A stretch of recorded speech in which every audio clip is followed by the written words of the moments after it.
நம்ம செகண்டா இப்ப பார்க்க இருக்கிறது ஜிஎஸ்டி ரோடு. எல்லாத்துக்குமே தெரியும் ஆன் ஜிஎஸ்டி ரோடுல இப்ப லேண்ட் வாங்குறதா ரொம்ப ரொம்ப எல்லாரும் ப்ரெடாமினன்ட்டா பார்த்துக்கிட்டு இருக்காங்க. அதுலயும் தாம்பரம், கூடுவாஞ்சேரி அண்ட் செங்கல்பட்டு இதுதான் இப்ப ஃபாஸ்டா வந்து டெவலப் ஆயிட்டு இருக்குது. நியூ டவுன்ஷிப்ஸ் எல்லாம் வந்துகிட்டே இருக்குது. அதுக்கப்புறம் உங்களுக்கு ஹைவேயா இருக்கட்டும், லோக்கல் டிரான்சிட்டா இருக்கட்டும், இங்க எல்லாம் ரொம்பவே வந்து டெவலப் ஆயிட்டு இருக்குது அப்படிங்கறத பாக்குறோம். கவர்மெண்டோட பிளான்ஸ் எல்லாமே கூட இங்க வந்து ரொம்பவே அதிகமா வந்துகிட்டு இருக்குது. இப்ப ஏதாவது ஒரு ஃபேக்டரிஸா இருக்கட்டும், இந்த மாதிரி கன்வீனியன்ட்டா இருக்கட்டும், அங்கதான் வர்றாங்க.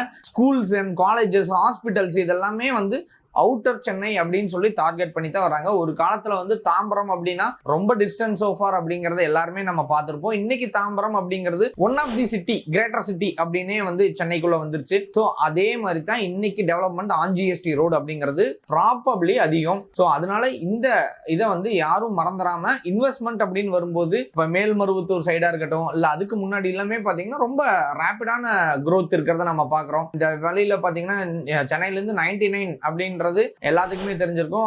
அங்க ஒரு பெரிய ஹோட்டல் இருக்குது, அது ரொம்ப சூப்பரா இருக்குது அப்படிங்கிறது.